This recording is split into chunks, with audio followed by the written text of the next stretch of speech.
All right. Hi, guys. My name's Lauren House. I'm your hostess of the show Beyond the House. We are on the Social Nostra Network, and today we have Stephen Beseda with us. He is also on the Social Nostra Network. He has his own show called Get It, and you are more than welcome to tell us a little bit about that show if you want. But first of all, thank you for being here. Well, thank you so much for having me. I appreciate it. And yeah, so my podcast, Get It, is really it's a motivational, I want to help people. And so I really conquer a lot of different things. It could be being a dad, being a husband, being an entrepreneur, a business owner, a coach, a culture changer, a man. What does that mean? You know, really just a little bit of everything. And so there's something for everybody there. And I just love being able to continue to shed, I guess, the knowledge and stuff from 40 years on this earth and going through it, you know, helping people and hopefully helping people avoid some of the pitfalls that I've not avoided in life, but I've learned from. It's always fun to share those wisdoms and the stories and the experiences. Like, if I can just help one person, I feel like my job is done. Oh, for sure. You know, it's funny because I know we were talking before this and I told you I finally cleaned up. For those who don't know, this is how I usually look, not during the coronavirus though. And I did shave yesterday. The amount of white hair coming off my head and my beard was astounding. And actually, I'm going to call my dad later tonight and ask him when he started getting white hair, because I was like, bro, this is bad. He was rubbing my face a little bit. And she's like, wow. And when she said that, I thought she was pulling my, she gives me a hard time. That's what wives do. They always are giving you little jabs, keeping you on your toes. And I thought she was just giving me a hard time. And then when I saw all the white hair, golly, man, my beautiful red hair is going to be gone soon. Yeah, you're going to be red and white. Salt and pepper. Good thing that people think that that's a sexy look, because I love salt and pepper. Good. I'm all about salt and pepper. Yeah. I think that comes with age. I didn't think that was hot at 20. No, I would have had a heart attack. Oof, that would have been tough. Well, I just dyed my hair back to brown from pink. Still have a little pink in there, but. By the way, Tara loves your hair. I know. I was really sad. It was so much maintenance. I loved it too. It was really good. I was like, I was feeling it. It was fun. I know. Thank you. But I did ask, do I have any gray hairs in there? She's like, no, you don't have any. And my brother's starting to get gray hair. So I was like, yes. I'm so glad. And I have so many fun experiences under my belt. I'm like, all those nights haven't aged me, but that's okay. Well, maybe having a kid one day, that might be what does it. It's probably my daughter, to be honest, because I don't remember having, I had a couple of white hairs, but being home with this whole coronavirus thing has given me a new level of, I guess, challenge to my life, and it could be my daughter, 100%. She might have done the white hairs. Well, bless you for entertaining your daughter through coronavirus with nowhere to go and being on lockdown. Yeah. She's a kid, though. So our topic today that we want to discuss, or at least bring some light to, is Stephen has a very unique experience where he has had girlfriends before his wife, obviously. But the difference is that when he met his wife, they met and got married in a very short amount of time, which I'll let him give a quick overview. But my question, the first and big question I have is, what was the difference between this relationship that allowed you to move forward so quick when you had been in, I'm assuming, I don't know if they were all a year plus, but 2, 3, 4 year relationships before that and couldn't pull the trigger. So is that age? Is that the person? Is that the situation? Is that where sometimes I feel like a man needs to be a certain place in their career before they can feel comfortable to buy a ring and to start supporting a family and to have that marriage status to them. Yeah. So I know that was a lot of questions, but let's start with the overview of just a quick overview of how y'all met and the time frame. Okay. Yeah. So those are all really good questions. And so to answer the first one though, so my wife and I met January 27th of 2014, and we were married July 5th of 2014. So from the day we met to the day we got married was a little over 4 months. And I had actually been in a relationship prior to that, that was an on again, off again relationship for a few years. And it was the only other woman I'd actually ever been in love with. I thought I'd been in love a couple times, but like the woman before my wife was the only woman I'd actually been in love with. And over the years, I now know the difference. But, you know, I don't necessarily think it has anything to do with income. I think it just has to, everybody is ready at their own time. I grew up in a really small town where my friends all got married between like 18 to 20, and they're all still married to the same person to this day. And they're all my age. They're all like basically 40. I'm just shy of 40 right now. So I think that part of it can be the environment you grow up in. If you're in a big city area, it's obviously different. I grew up in a town of 1,000 people, and the biggest town around us was 5,000 people. And you had to make, you had to drive. It was a lot of small little towns. So people the expectation was there to pretty much just, high school, college, if you went. Not even that. I think it was high school, and most people kind of knew that they were going to marry the person from high school that they were kind of with, because when you have such small groups, like for instance, my high school graduating class was only a couple hundred people, right? We were like the biggest class that high school had ever put out before. Well, when there's only 200-300 people at a high school, I mean, in your graduating class, you figure there's probably like 600-700 kids. It's not a lot, to be honest, because you got to think about it. Like, what floats your boat, right? So you got to figure you probably have in that grouping, maybe you have 20 people that you actually are into. Well, you probably dated a few of them in junior high. That's a lot. That's a very generous group. I don't even think I could find 20 people I'm into in Scottsdale. I mean, probably, but like when you're a kid, yes. Right? And so then when you kind of get to high school and you've kind of dated a couple of them or your friends or whatever, like you kind of connect with one or two and you kind of know. For me, I was girl repellent all the way through high school. Girls wanted nothing. I would walk into a room and all the girls would scatter. So I've told this story on my own podcast and times. If you're looking at me now and you're like, no, that's not true. It was when I was in high school. I didn't look like this. I changed a lot when I got to college. But yeah, so I always grew up with a family that was like, relationship. You're in a relationship, you're in it for marriage, right? Dating is to figure out if it's going to go anywhere. So for me, I've dated a lot of women, a lot of amazing women. They just weren't for me, or the timing was bad. So I went through, so I met Tara when I was 31. She was 33. So when I met Tara, I had just gotten out of the relationship with my previous girlfriend. We'd broken up right before Halloween. And I was still going through it. Like I'm not going to sit here and say I was like good to go and moved on with my life. I hadn't yet. But when I met Tara, I would say not only was the timing right, I had learned some very valuable lessons from my previous relationships. And Tara met everything that I wanted and surpassed it exponentially. I'm a very big proponent of I am the man, and therefore I need to put forth more effort into the relationship. The hunter-gatherer mindset, therefore you're hunting and gathering what you need and want. Definitely. Yep. And I also grew up with a man as a father, and there is a difference for those who don't know what a man is as opposed to what a man is not. You can look at my podcast for that. I gave a little rundown on that.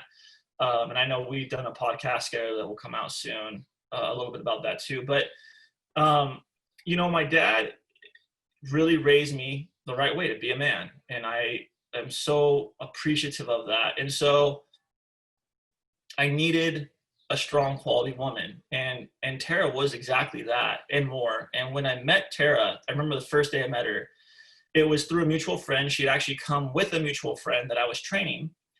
And the woman's name is Tiffany, and she brought Tara with her. And she had asked me beforehand and said, hey, I got this friend. She's single. I think you guys would just get along really good. I was like, okay, cool. Bring her to the gym.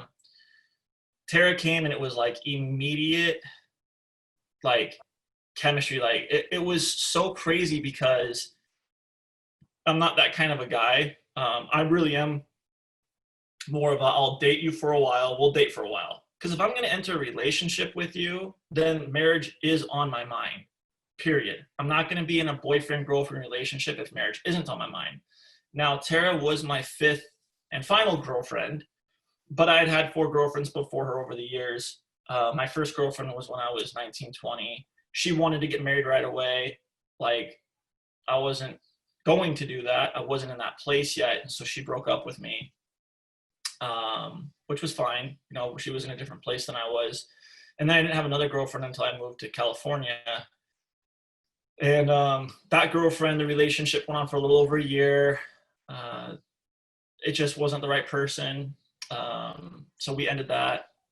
I then had another And as you're moving along, you're realizing what you like. Hopefully you were evolved enough at that point in time to reflect and see, okay, I like this, I don't like this, I could have changed this, or this is how I can handle things moving forward. Oh, I think that's your personality. I don't think that's everybody's personality. I wish everybody had that about them. I am like that.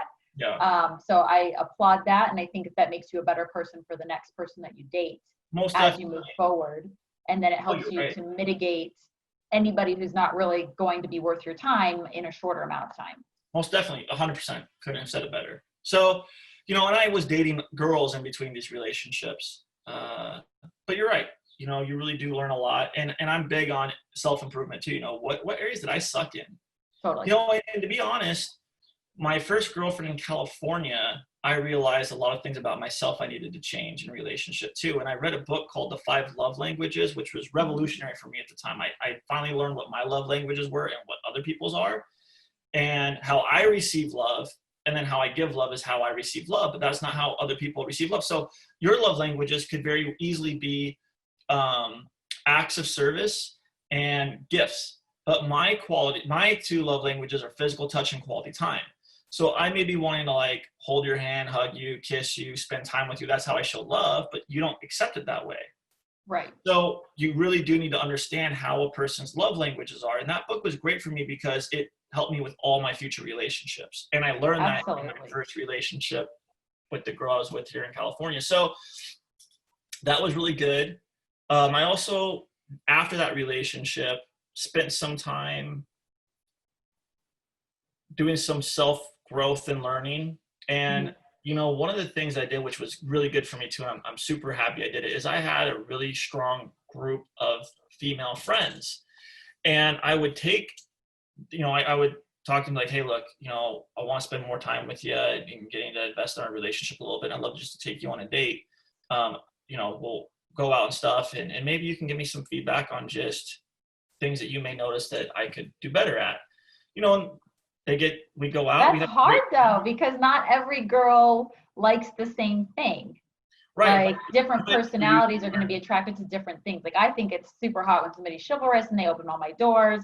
And I have girlfriends who are like, I don't need somebody to open my door. I can open my own door. So that's a hard one to, I mean, I think all the feedback you can get is good. It's great. 100%. So you can pick and choose, and then maybe you can be more of a chameleon as you move forward with other people to see, okay, well, this is working or this isn't, or she responded to this and not this. You almost have like more tools. Right. And it really is, you know, exactly that. You're just taking, you know, you know who you're taking. I mean, they're friends, so you should have an idea, right? And you're just growing in that and understanding, well, I could have done better at this, right? Maybe I wasn't thoughtful in this area. Yeah, it was good just to get that feedback, right? And, you know, one thing I universally learned about myself through time is I can be a really thoughtful person, but I can also be a very forgetful person. And so having to, you know, that's a weak suit, and having to learn how to be better at that, how to be better about just taking mental notes, paying attention to details in certain things. So with Tara, we meet. I called my dad that night after our first workout together. And I said, Pops, I know this is going to sound crazy to you, because it's going to sound crazy to me when I say this out loud, but I'm pretty sure I just met my future wife. And I'll update you, you know, as it goes. But I was like, there's just something about this person. I can't explain what it is, but I'm like pretty sure that this is my future wife. You're like the rare 0.000001% Yeah. that finds your actual person. I mean, I know the feeling. I feel like I had that with someone and it didn't work out, but I do like now that's my level and what my standard. I'm like, how am I supposed to have this immediate connection and just like, oh my gosh, I'm done. I'm done. Like I will wait for you as long as it takes to come back. Yeah. Well, and you know, sometimes that happens in life, right? I got lucky. I fully admit it's nothing I did that was special. I was it's blessed. timing, like you said. It is. And me and Tara, we went and I always said I'd never get a tattoo with like a woman that I was going to marry. And then before we even got married, we got a matching tattoo. I got it on my tricep. She got it on her hip. And mine's in Old English, hers is in cursive, but it says God's perfect timing. And I have it inside my wedding rings, not the rubber band one I have, but the tungsten ones I have. And it says God's perfect timing. It's engraved in Old English, which is what my and it really was. It was God's perfect timing. We both got out of these serious relationships. We met at the right time. We were in the right space now. We both knew what we wanted and we just synced up. So we met 2 weeks later. We actually met out just with friends to have a couple drinks and hang out. And I remember she had worked out with me that night. It was a Friday night. And I was like, hey, what are you doing tonight? And she's like, oh, I'm going to go to the container store and go buy a bunch of containers and reorganize my kitchen and my closet. I'm like, okay, Grandma. I said those words. I will tell you exactly what I said. I said, okay, Grandma, well, if you feel like being a young person again, me and my boys are going to be at the Triangle Square. You're more than welcome to roll out. And she was like, oh, I think I have some girlfriends that are going to be there. Now, I didn't know at the time she had no girlfriends that were going to be there, but she called her girlfriends and told them to be there, and then she meet up with them. But those are some good friends. Yeah, so I was there with my homies, and her girlfriends and her rolled up. And as the night progressed, we moved over to a place called the Grey Goose, and her girlfriends had disappeared, and over the course of the night, my homies had disappeared, and it was just the two of us. And we were at the bar, and I was getting her a drink, and she's like, are you like this with all of your clients? Like, do you do this? And I was like, because she was training with me. And I was like, to be honest with you, you weren't even supposed to be a client. When Tiffany and her husband Scott had talked to me about you, I think that there were some ulterior motives, but you weren't supposed to be a client, right? They brought you, they wanted us to meet. And I was like, so the answer is no. And I was just like, look, honestly, I just really like you. And she was like, well, I feel the same way. So we get through the night, we end up making out. I get her a taxi to take her home, and then I get a taxi to go home. She lived in Corona Del Mar, and I lived in Costa Mesa. So, dude, so I get home, we're texting each other. A couple days later, we met for a coffee date, which was really technically our first date. I would say that I wouldn't necessarily classify it as a date because I don't know, maybe I wouldn't want to say that a coffee date was our first date, but we met for coffee. We hung out a little bit. Afterwards, I gave her a hug and bounced. Sober time to see if what you felt when you were drinking was real or if it was just the alcohol, maybe? Well, no, because we'd already trained with each other a few times now. So we've been building this. That's different, though. You still have a crutch there because you have the training involved. Sure. So you're not really getting to know someone. Yes, you might like them and think they're cute and, oh my gosh, your butt's so cute in your gym clothes, but you're not really it's like a quick hello, a quick goodbye. Right. Definitely a different level for sure, right? Yeah. And yes, we definitely got to feel that out. And then yes, following up with a coffee date was nice. I mean, we had this really immediate chemistry. Right. So getting to explore that a little bit. And then, so from that coffee date, our actual first real date, so stupid, but it's going to sound romantic. It was on Valentine's Day, which was a Friday. So we met on January 27th. So Valentine's Day wasn't far away anyway. So we gone, we hung out stuff. I really just didn't want her spending Valentine's Day with anybody else. And it happened to also be very nice. So I'd asked her out and I was going to do a group date. I planned out this whole thing. I had 5 guys. She had 5 girls, the 2 of us planned out this whole thing from start to finish. Her friends bailed Thursday night at 10 p.m. I find out from her that they all bailed. Call the places that we made reservations. They said, no, it was for groups. We're giving them away. We're not doing 2 or 4, whatever. So told all my homies, sorry guys, it's done. They all went and did their thing. But I was like, I'm still taking her out. So I was like, hey, can I still take you out? She's like, yeah. It's Friday night on Valentine's Day. No reservations. So instead, I ended up picking her up. brought her flowers, put a little couple note cards of things I loved about her, brought her to my house where I had made dinner, appetizers, made this nice dinner, candles lit everywhere, and some more little note cards of things I liked about her. And we just had time together. Which sounds like that's important to you. Is was. that one of her love languages as well? It was pre our daughter. Her love languages were the same. Amazingly enough, love languages do change. And when we had our daughter, hers changed. But during the time before our daughter, hers were the same as mine, which was quality time and physical touch. So it was really fun. We just got to spend time together. It wasn't in a loud, crowded place. You know, I am a good cook when I want to be. And I made a really nice meal. We had a great time. I then took her to this little lounge afterwards. And there was like 4 or 5 people in the place. And it was a pretty big place at the time. And we honestly just sat there and had drinks and talked for like hours. I took her home. I took her to her house afterwards and dropped her off. And then I went home. I did kiss her at this point. Although I found out later in life that when I didn't kiss her at the coffee date, she had a complete breakdown with her girlfriends and thought I didn't like her. And, well, that's a little bit of mixed signals. I mean, it's hard because when you meet somebody who you do fall that hard and quick for, and even though it might be expressed to you back through words, when you don't have the actions to follow it up, it does start you down this bunny hole of like, oh my gosh, maybe I am reading this wrong. Maybe he's just saying this to get me into bed. Like you just start doubting everything. So for sure. Like I said, I think I can, even though mine didn't work out and maybe it will, but like I said, I think I know that same feeling that you're feeling and it's unexplainable. It's something that you can't put into words. It's like, you just know, like, how did I live without you for so long? Like, I don't want to live the rest of my life without you. Yeah. So, and it sounds like you didn't have that with previous girls, which is why the up and down probably happened. Yeah, you know. And you couldn't pull the trigger. I don't know what word to use. So, you know, I will say this, with previous relationships, I did have that with one other person, my previous girlfriend. We'd actually been friends for a while before we'd even been together. But, you know, other things have to happen too, right? So, you know, my first relationship is hard to really even put into, you know, give any real, it was a month. It didn't last long. But the first long-term relationship I had, you know, the honeymoon phase lasted, it was such a short period. And then we just weren't feeling each other. We were fighting and stuff. Not that I didn't care for the person and not that she didn't care for me.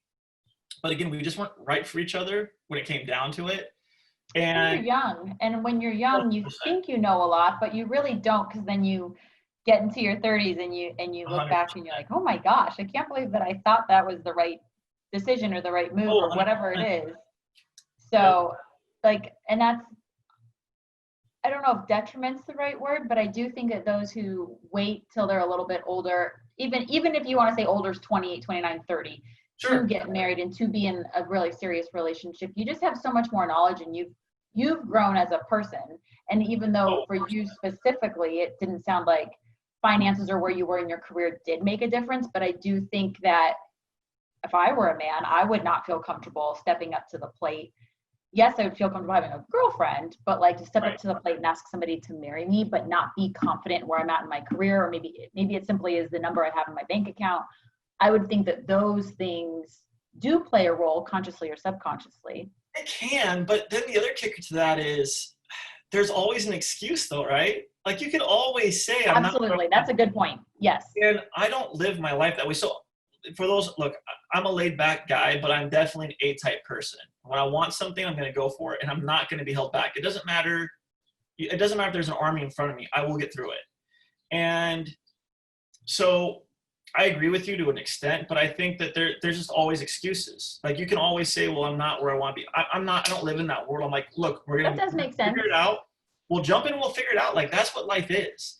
Right. And that's not everybody's personality though. Like that's my personality. Mindset. Right. But it's a mindset thing. Like, I don't even know if it's a personality thing as much as it's a mindset.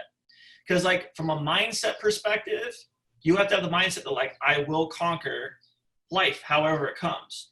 You know, not a lot of people have that mindset. So I would say that sure, part of it can be personality, but part of it has to be mindset. And with, in full disclosure, I did actually ask for the blessing of the parents 2 separate times to propose to my first girlfriend in California. And I did have a deposit down that I lost that was a substantial deposit on a custom made ring. However, I did realize after that things took a very, very negative turn, and both times the parents said no, by the way, from the blessing. They wanted me to make a certain amount of money, and I was like, that's, telling me is not realistic yet. Nor is that love. No. So I'm anyways, I'm really thankful for that though, because that experience taught me so much. And what I'll say is the mother of that young woman, where she liked me in the beginning of the relationship, when she found out more about me, that I grew up without money, a bunch of other things, she quickly changed her stance on me. She wasn't feeling me, and she did make my life difficult intentionally.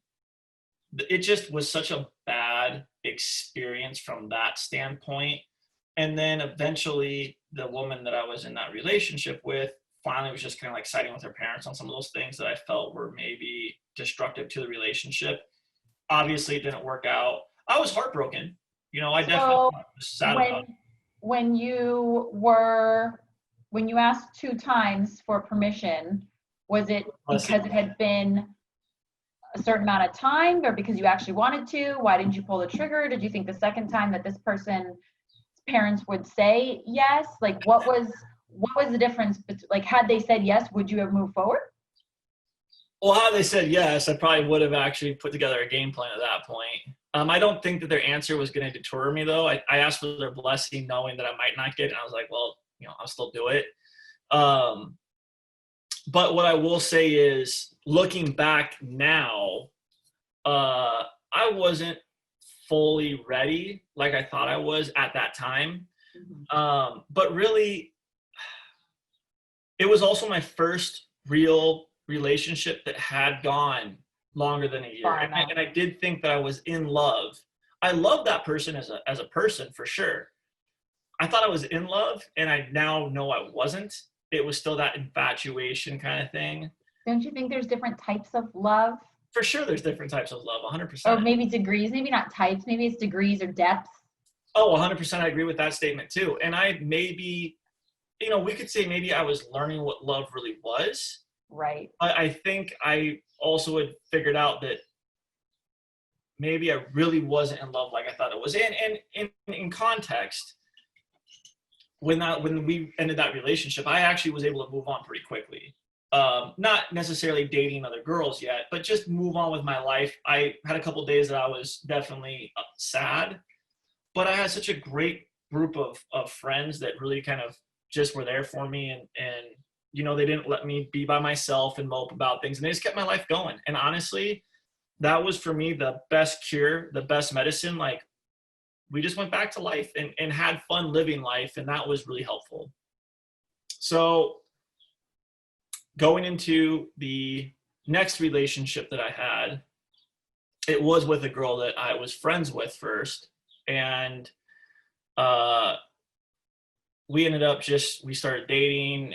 We eventually exclusively were dating, and then she moved out of Orange County up to LA County, and I tried to make that work, and she didn't want to. So we just decided it was best just to go back to being friends. When that happened, I actually got another girlfriend. Just through time, I met another girl. I really liked her, and she was my girlfriend for 8-9 months. That relationship I had to end, though, because she had never been not in a relationship for very long. Those are the worst. Very young age, right? She was always in relationships with people. And that's not healthy. She never had time to really get to know who she was or anything about her. So she was always trying to conform and be what she thought I wanted. And that's not what I want. I want to be with someone who knows who they are, and then we figure it out together. But Okay, so to touch on that before we move on, I actually just had this conversation with a guy over the weekend, and he too was telling me how he is one of those, like, he said that for his whole entire life, he's 35 years old. Okay. He thinks he's been single at most for 3 months. And I said, oh my gosh. I said, first of all, this would never work because you don't know who you are. And he kind of got defensive, which I probably laid in a little too hard on him. But the truth is, like, exactly what you said. You don't know who you are. Like, there's a skill to being single. It's powerful to know who you are. 100%. I don't even know why you don't want to be single. Like, I can't get it. Because they're scared. That's 100%. the whole thing. People are too scared to leave a relationship, not to start over. They're not scared to start over to go date because that's fun. They're scared to be by themselves because they probably don't like themselves that much. 100%. You know, the nail was struck in one stroke. You got it. Yes, and it's just like relationship after relationship, and then all of a sudden, your 6 past relationships, whether they're 1 day or 3 years each, one of them is going to end, and you're just going to be this pile of sad tears on the floor because now instead of cleaning up after each relationship as you go, you have all that. Oh, 100%. You're 100% right. Look, if anybody wants to deny that, you're living in denial as a human being because you're 100% correct. That to me is a red flag. So good for you for noticing that and moving on. Well, so how that played out though was this. You're with a person that's constantly trying to conform to what their idea of what you like is. But here's the kicker. One day, they're going to wake up and realize that maybe they actually like other things. And then that's when you see relationships completely fracture and break because you were with someone that you thought was this way, but they're really this way, and they didn't even know it. So you're really in a relationship with a ghost of a person. They don't know who they are. And it's not a satisfying relationship as far as I was concerned. It's not satisfying to be with a person that's constantly trying to just conform to what they think I want. Look, you don't need to like everything I like. That's okay. We can like some different things. But the fact that you're trying so hard to fit in this box that you put me in, it's not enjoyable for me either. Like, well, you see right through it.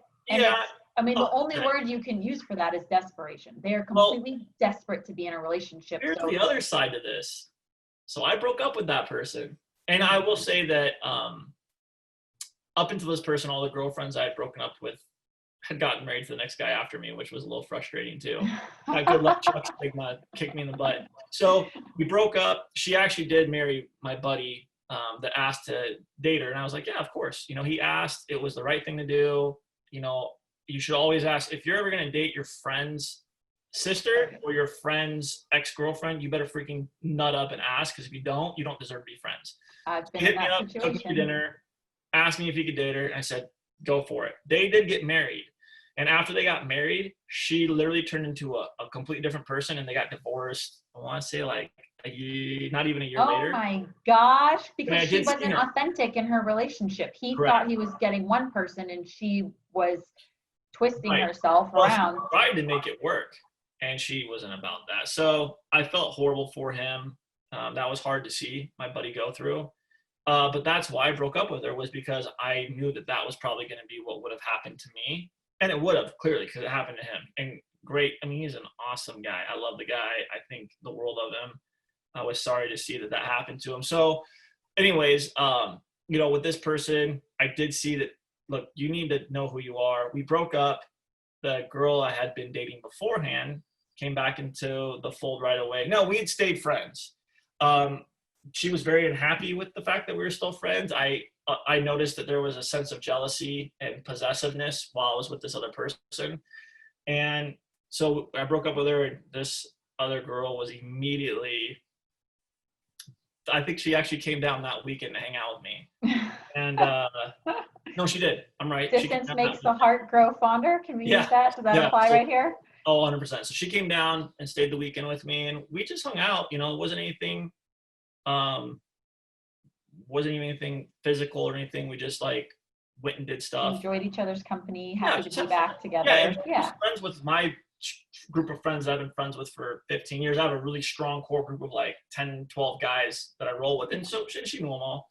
So she came down and would hang out and stuff. And it progressed slowly, but we got back into moving in the relationship direction, and eventually ended up in a relationship. And I will say that the lessons that I learned in that relationship is what finally prepared me for Tara and appreciating her for who she really is, and then getting married. So, I meet Tara shortly after, which was, to some extent can be challenging because Tara was almost, you can almost say she was almost a rebound girl. I had dated a couple girls right after, but with Tara, it was, again, this immediate chemistry stuff. So we go on our first date for Valentine's Day. It was awesome.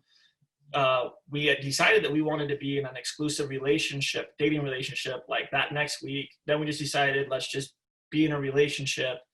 Got engaged weeks later, got married, and that was just awesome. To be honest, it's been the most amazing experience. So we got married privately in Vegas, July 5th, and then we got married publicly March 27th in LA.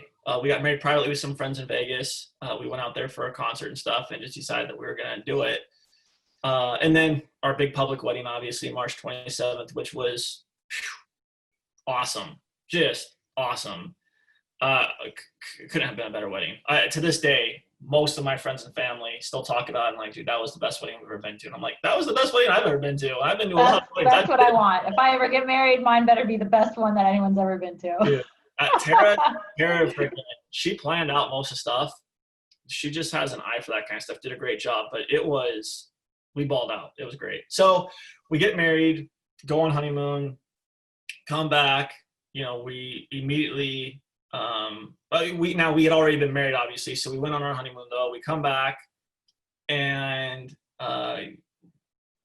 just hit the ground running, and I would say that over the course of our marriage, we deeply love each other, and that love has grown exponentially.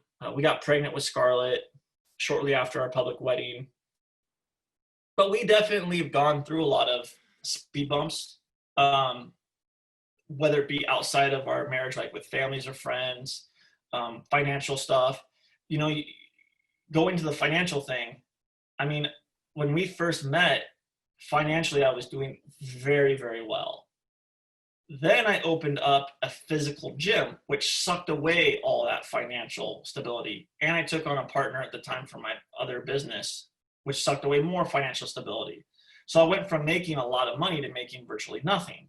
So Tara was the main breadwinner, which for me has been really hard because I've always earned my own way. I've always provided. I've actually always helped other people out financially, my family included. And that was a little bit of a kick to the nuts, to be honest.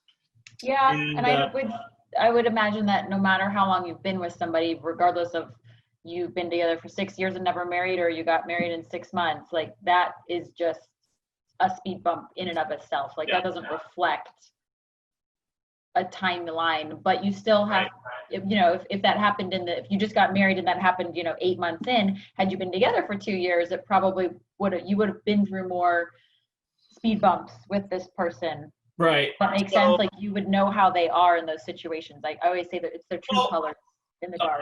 I fully agree with that. But one of the things that we did was we did premarital counseling, and that really prepared us for marriage anyways. Now we did get married while we were in premarital counseling, so then it turned to marital counseling, but we did have a mentor couple, which we still have to this day. So we've had them for 6 years. They've been married for over 30 years. We've done marital counseling off and on through the years of marriage, and not for any particular reason, with the exception of one, just to maintain a healthy relationship and a healthy marriage and progress together. Mm-hmm. And that's been very helpful for us. And there's been times I've made more money than her, and there's times, a lot more times, unfortunately for me, I guess, that she's made more than I have. But because that's the ebb and flow of a relationship. Yes. So there'll be a day where I'll retire her, but not for a few more years, I'm sure. But, you got to look at, again, the person that you're marrying. Do you guys align with all this stuff? Premarital counseling was great for all that because we did. And Tara is an absolute phenomenal, strong woman who has, I'm just super blessed that she chose me. I feel like I definitely married up for sure. And like anything, we just have to communicate, and I would say that a relationship and a marriage takes work. And so I put in the work because she's also worth putting the work in for. 100%. We've all been in the relationships where, it's like been a year, it's been 2 years, and you're like, okay, like I really don't care for you anymore. I'm too scared to break up with you. I'm not really sure where this is going to go. Like forever is a really long time. I'm not sure I have forever in me, but like, Yeah. and then, right. And then all of a sudden it's like you finally break up and you can breathe and you're yourself and you're going, why didn't I do that 2 years ago? So Right. that's, everything's a stepping stone in my book. You know, I mean, forever I've tried to eliminate from my vocabulary because I just don't really know if I believe in it anymore. But it's a stepping stone. So like every girlfriend or every relationship that you're in prepares you, and you learn and you hopefully reflect Yeah. and you move forward. And then when you do meet somebody who, like you said, I can't live without you. And then all of a sudden it's like, okay, well, I've got all the tools. I'm ready to go. I want to make this work with you, and I'm going to do whatever it takes to That's make it work with you. It's that attitude. I'm going to do whatever it takes, whatever. And guess Right. what? Whatever changes all the time. And it changes when she was pregnant as opposed to when she's not pregnant. When she's healthy as opposed to when she's not healthy. When her workload increases at work, you know, like I would say that if you're gonna get married, learn to have an attitude of a servant, because that's what it takes to keep a marriage moving forward. Working, learning how to be a servant. I am her servant to an extent. And I think, let me explain the word. I don't mean servant like she tells me what to do and I run around and do it. Servant as in I want to serve my wife and put her on a pedestal because I love her and I want to make it work and I'm willing to do whatever it takes. So my wife also looks at herself as a servant to me.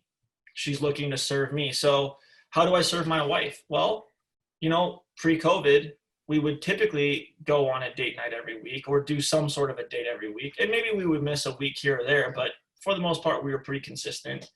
That's something that she loves and appreciates. And I'm always thinking of new things we can do that make it fun and exciting. Not always, but a lot of times I try. Or I use some of the favorite dates that we have and take it to a different area.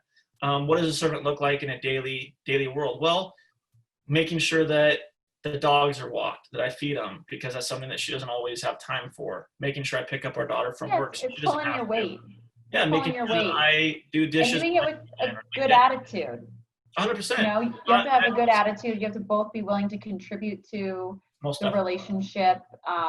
You can't be, I always call it a counter. Like you can't, Right. okay, well, I did this, and so now you did this, and you No, you can't can't. That's do not that. being a Even servant, though.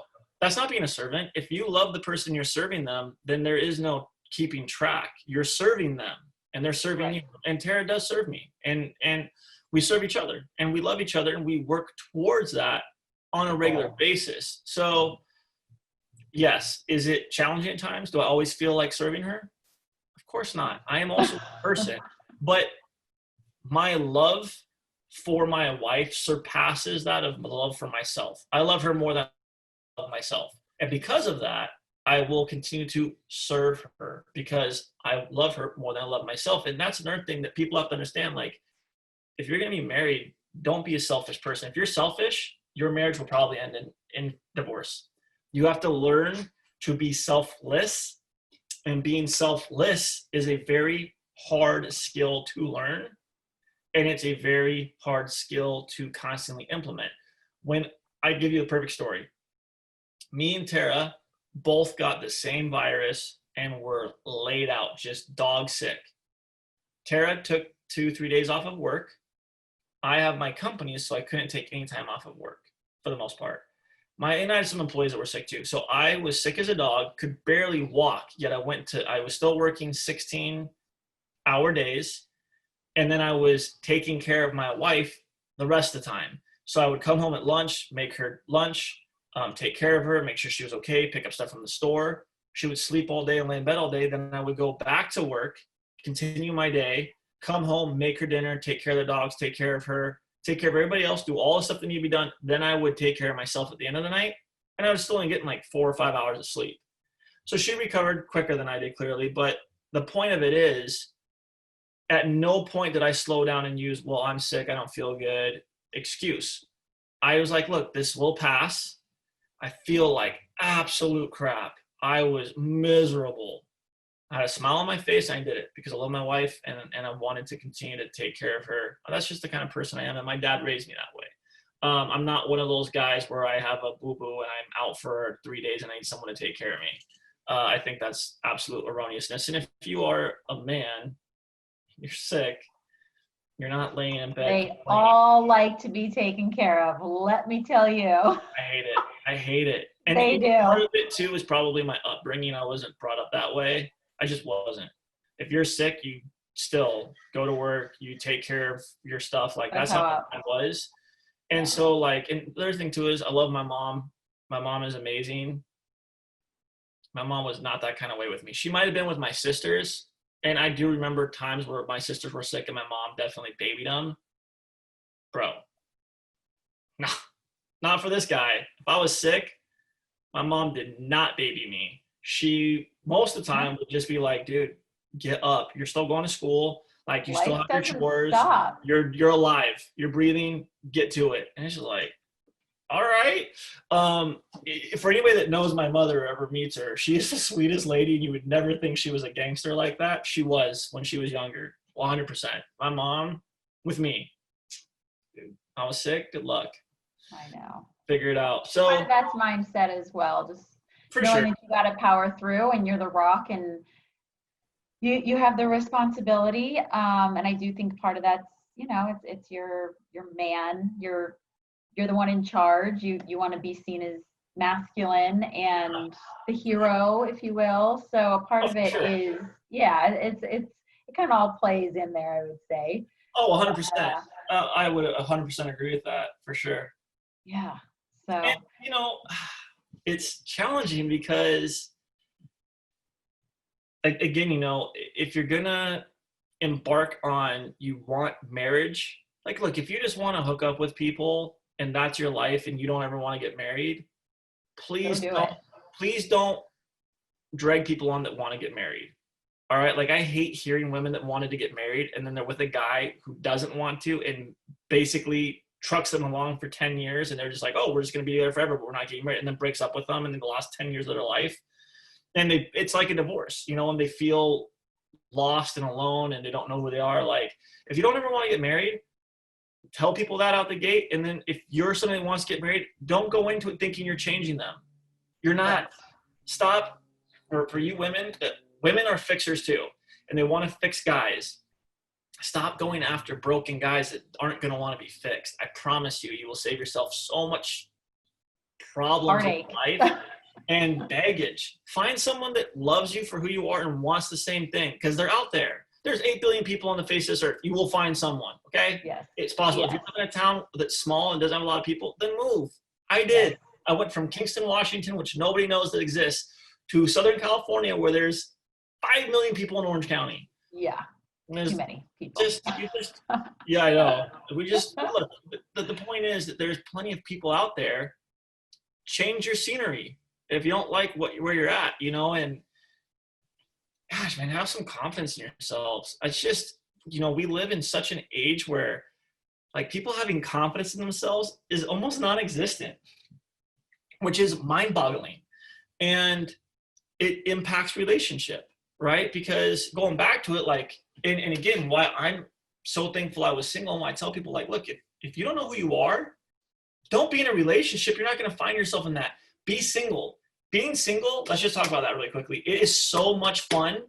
For those of you that are scared of being single, it is one of the most fun, liberating times you'll ever have in your whole life. You have no one to answer to. You have no responsibilities. You have no obligations. You can say yes. You can say no. You can do whatever you want. I would go to Vegas last minute just with a bunch of friends, and we'd have an epic time. Or I'd go snowboarding in Mount Hood with some friends at the snap of a finger. I would go to Arizona to go play around in Scottsdale or Phoenix for a couple of days with some buddies just because we felt like it. Like I'd hop on a plane and go to. You have no ties. You have no ball and chain. Yeah, you can do whatever you want. You can spend whatever you want. No one's going to monitor the money that you spend. No one's going to tell you you can't come home. You can't wear that. I've had girlfriends who are in relationships. They can't wear this. They can't swear. They can't smoke a cigarette if they want, like whatever it is. And it really is such a growing, like that term to work on yourself. I used to say it for years and years. It's like, but at the same time, I'd be at home going, I don't really know what that means.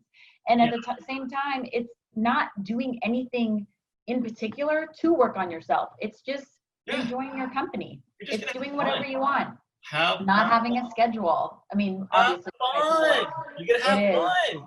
Go Look, on 1,000 dates. Do whatever you need to whatever you do. want. 100%. You know, don't 100%. date. All these things, like, just they get you to where you need to be, and then, like I said, like, you mitigate all those people who are not going to 100%. work for you, because you know, well, I really like you, but this isn't going to work for me. Like, you party too much, and I'm just not there anymore. Look, Sorry. here's the deal. Relationships are amazing. When you're in the right space and your partner's in the right space for it, in marriage, I can't speak better about anything in life. Being married and sharing your world with someone is the biggest blessing, in my opinion, that you can have. But don't get wrapped up in that. Again, I was single for years and years and years. All my relationships combined. I met Tara when I was 31. I just turned 31. So of my 31 years on this earth, if you took my 4 relationships previously to Tara, one was 1 month, one was a year and a couple months. So let's say we're at, a year and we'll say 14 months. One of them was, it was 9 months. So now we're at, let's say 2 years and a month. And the other one was on and again, off again for when we were in a relationship for like 2.5, we'll say 3 years. So all my relationships combined to my 31 years in life was maybe 5 years total, maybe. So 26 years I had been single. And let's say that you don't really know what a relationship is or anything, like the whole junior high stuff, that doesn't matter. So let's take 16 years and just say your first 16 years shouldn't matter, right? So I had 10 years where I was single that mattered. And in those 10 years, I had so much fun. I grew so much. I learned so much about myself. I got to do all these things I would have never done had I not been single. And again, the beauty of discovering and growing into who you are is amazing. I know who I am. I don't need to rediscover myself. Like, it's not going to happen. I know who I am. I know where I sit in the world. And that's another thing. Like, and you're comfortable with that. I feel like that's the most important part. I am. And I'm in the space now because I got to do all the selfish things I wanted to do. That I get to just be a servant to my wife. I'm a servant to my daughter. I'm a servant to my dogs, which is awesome. I love it. I actually love working and then coming home and just being with my family. Like, my wife loves to have her girlfriend time. Okay, let me have my daughter. We'll go do our little daddy-daughter date, or I'll take her with, I don't care. I don't need to be, like, my friends love me, and I love my friends, and we're all good. Whether we see each other every day or once a year, we're good. Our relationships are and our bonds are that strong. I don't have to see them and talk to them every day. It doesn't matter. Like, our love and our bond hasn't changed. So, and for them, a lot of them, they have been single for huge parts of their lives, and they're in the same boat as me. They know who they are. They're good. Like, the ones that don't want to get married aren't going to get married. And that's them. And we all know it. And they know it. And nobody gives them a hard time. So we don't care.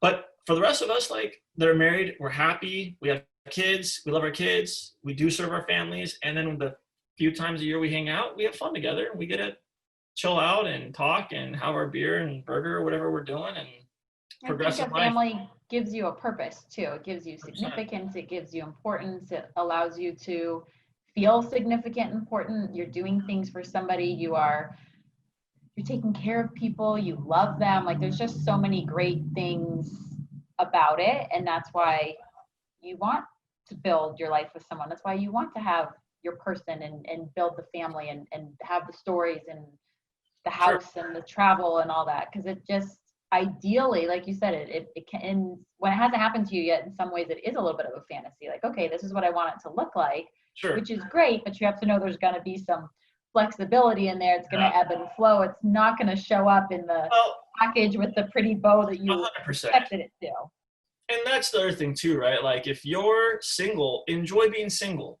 And I say that with, again, I love being married. This is not a knock on marriage, but when you're in a relationship and you're married, your life is not yours. It's not. Your life is now everybody else's. Yes. And I So am. what I say to that real quick is that when you are single, and I'm thinking more, even if you're 55, let's say that ideally you're going to live till you're 100. Right. It's not like you're never going to go on another date again. It's not like you're Right. never going to have another relationship again, even though you feel old and you might feel time is escaping you because you do want to be in the relationship and you look back Right. and you're like, oh my gosh, I've wasted 2 years being single. Like, no, you have it, like, it just goes back to self-development, learning who you are, getting comfortable with being alone, and then knowing that that person is on their way to you, if that's even what you want. Maybe you get so good at being single you don't Right. even want a relationship anymore. And that's for some people, not everybody wants to be in a relationship and not everybody wants kids, so, but I would say for those that do, when I was single and there were times I really struggled with that and I wanted to be married because all my really good friends were, I Thanks, did the have. wrong reason. Wrong reason.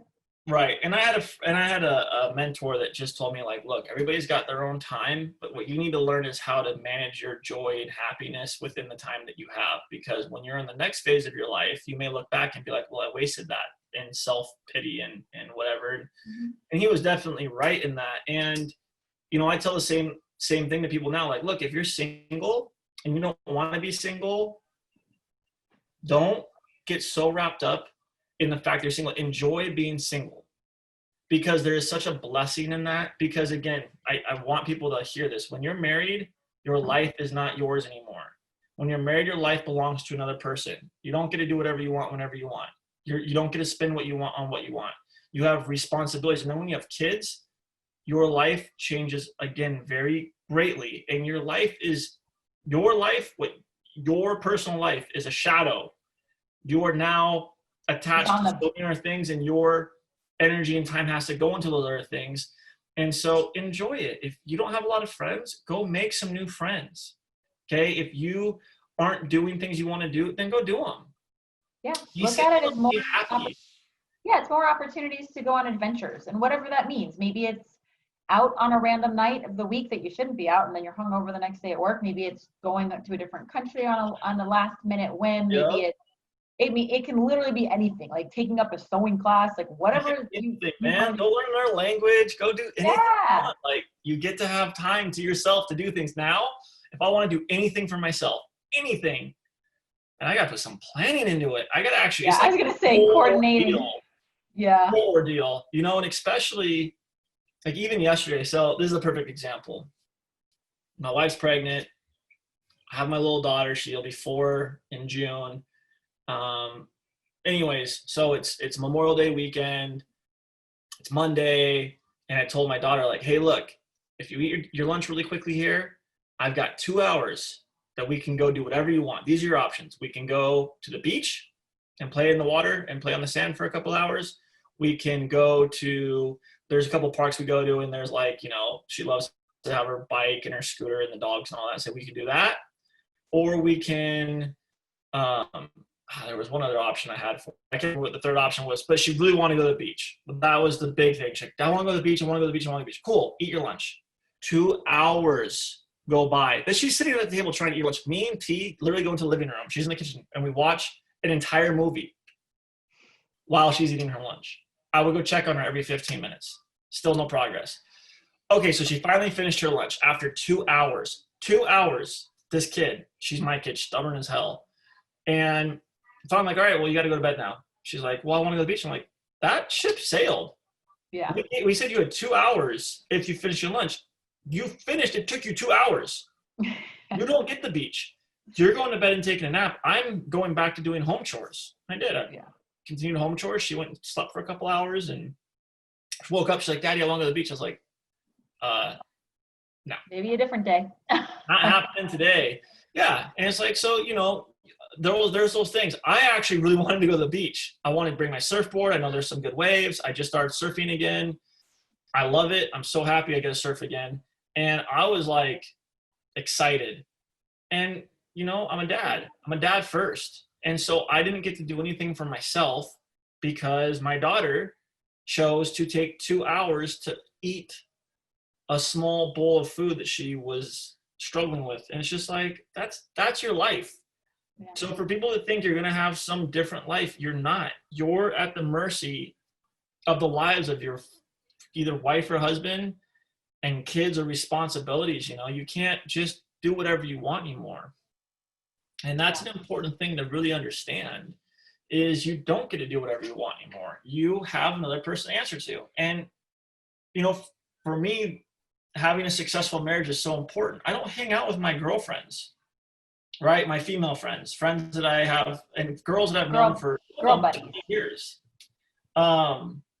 Unless Tara's there, or I have a specific plan with them where I meet them somewhere during the daytime.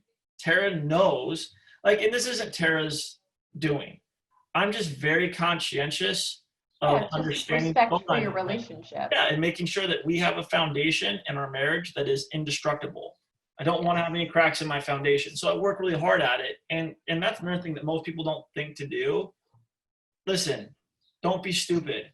When you're with another person of the opposite sex, or same sex, depending on what you like, and you have friends, whatever fits that, things change, because now you do need to make sure that you're taking the other person's feelings and stuff into consideration. Like, there's times where Tara has definitely voiced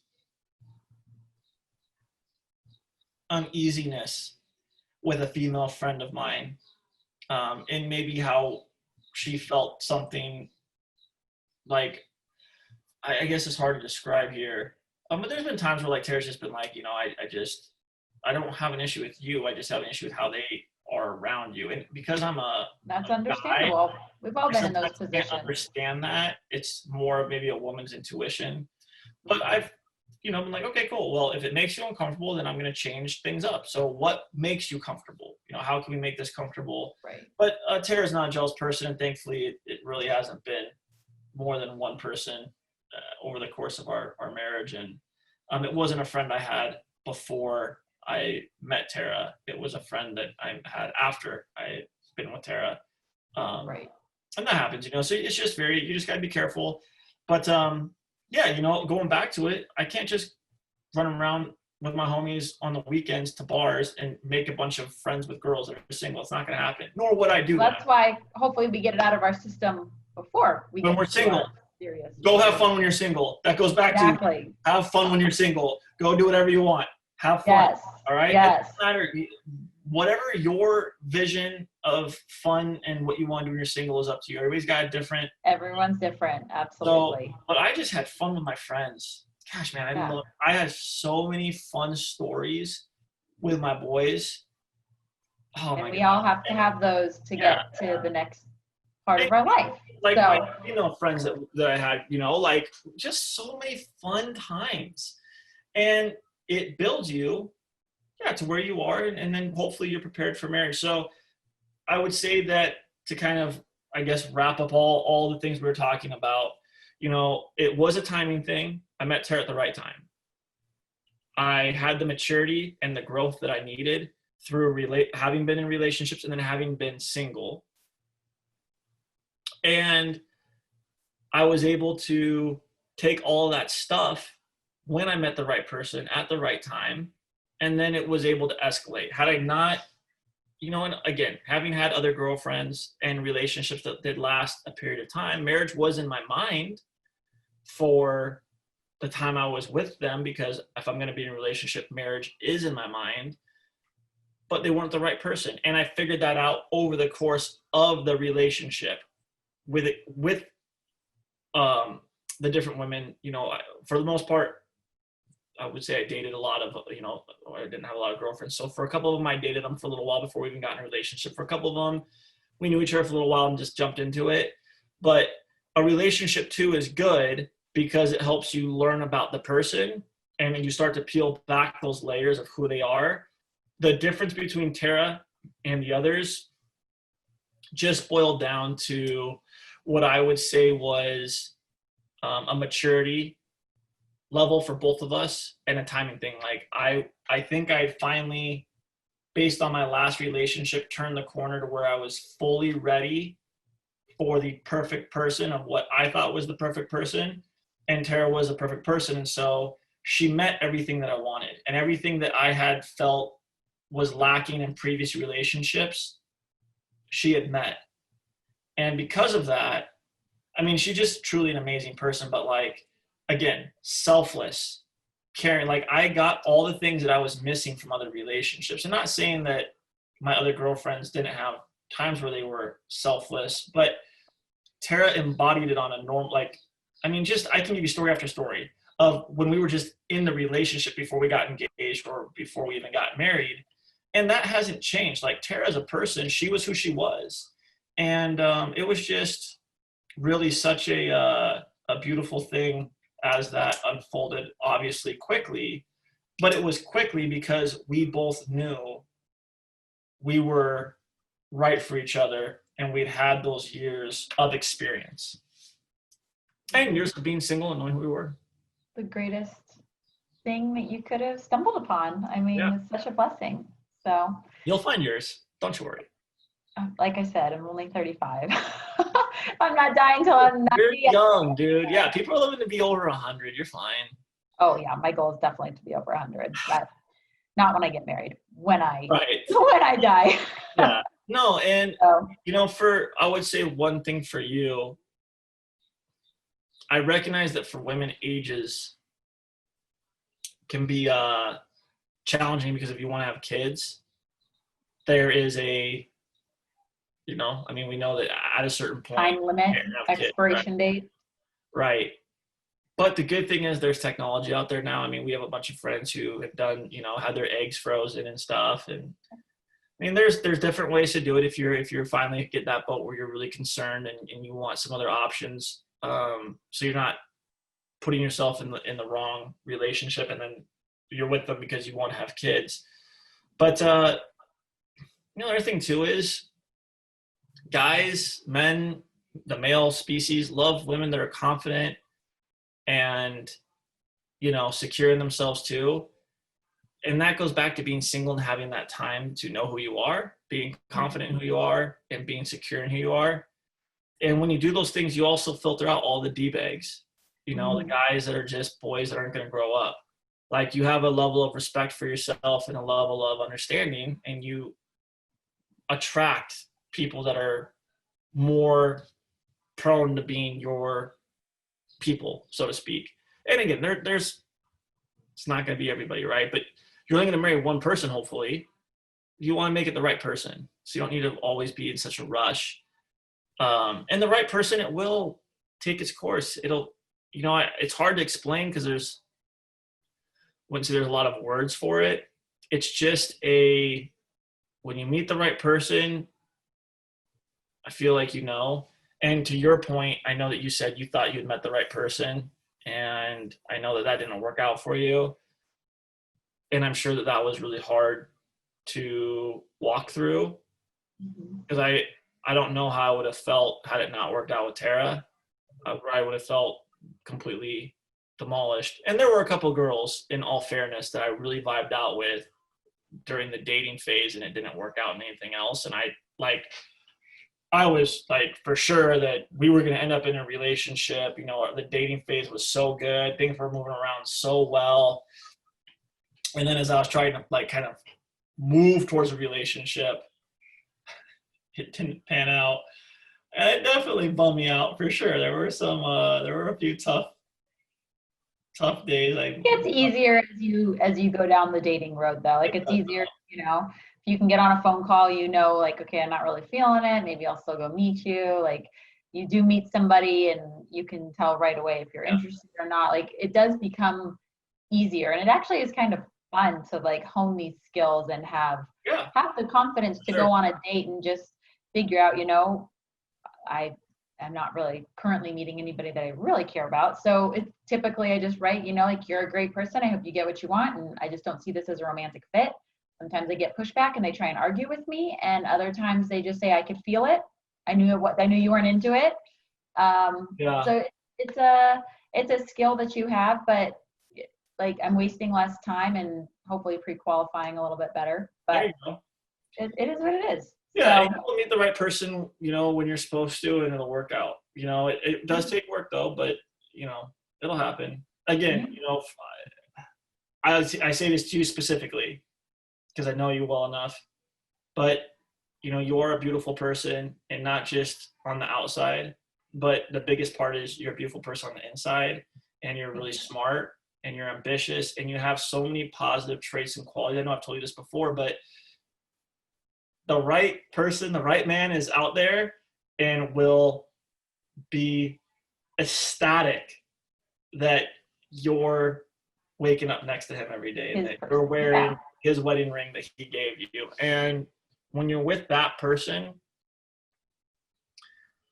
you know, there's no words to describe how amazing it is to wake up next to the person you're supposed to be with every day. You know, and like I love, as much as I also hate my daughter coming into my room at 3 a.m. and waking me up to get in bed with us, I love waking up next to my little girl and next to my wife, you know, and it is that's your whole world. It is. And it's not something I ever want to change, you know, like me and Tara watched this show called Designated Survivor, and there was a traumatic moment that happened last night. And there was a married couple, and the husband lost his wife in the show. And Tara's grabbing my hand, and she's like, I don't know, I would just die. I'm like, well, at this point, you can't, because we have one kid and one more on the way. You're gonna have to live for them. But it would be challenging. You know, that'd be tough. You know, I always feel heartbroken for people who lose their spouse. You know, like just far before they should. I'm not an emotional person. I've become emotional over the years, having a kid and being married. But I actually get teary-eyed. I even cry sometimes. When, like, I'm hearing stories of like how a husband lost his wife in a tragic accident, or a wife lost her husband, or like they lost their, you know, it's just like, dude, I can't take it. I can't even listen. I just start crying. I'm turning things off. I'm trying to find my happy song by Pharrell. Oh man. It's hard. It is. But that's real life. That's why you don't know when you or somebody else are gonna. That's 100%. So that's why it's so important. Like, you tell people, hey, like, that's what, like, for me now, I live, you know, I give everything my all. And if I know that I knocked on this door enough times and it's staying shut, fortunately, like, you don't want to be with me. Okay, I'm gonna move on. The door is closed. It is what it is. There's the perfect person out there for you. And when you meet that person, you will understand why it took the time that it took, right? I mean, I got guilt trips from my family for years about being single. Gosh, dude, interventions all the time from friends. It is annoying. Actually, I had to finally sit down with my friends and family, like, you need to stop. Like, I'm good. Well, yeah, that's a lot of pressure. We can marry someone. I'll marry someone tomorrow if that's what you want. You're just not going to like how it ends, because it's going to end in divorce. They're not going to be the right person. So give me space. But no, when you're with the right person, it's a beautiful thing. Don't rush it. Enjoy being single. Have fun. You're an amazing person. The right person will come. I'm more than confident in that. There's a lot of physically attractive women out there, but there's not a lot of, I would say that when you get down to like the heart and the mind of a person, that number becomes a lot less, and you fit both. So I'll be the right person for you. Thanks, Stephen. I appreciate that. You're welcome. So on that note, now that I know what to look for with all this great advice, thank you again for being here and sharing your story. I'm sure it will resonate with a lot of people and give a lot of people hope on top of it, to never give up and just keep looking. You never know, you know, that picture of like the guy in the mine, there's gold on the other side, and he's like one strike away from finding the gold. Like, you just don't know when it's going to come. So you have to just keep at it, keep your good attitude, enjoy your life along the way. So thank you for all of the good advice. We all appreciate it. Yeah. And again, this is Stephen Beseda. I am Lauren House. This is my show on the Social Nostra network called Beyond the House. So thank you so much. See you next time.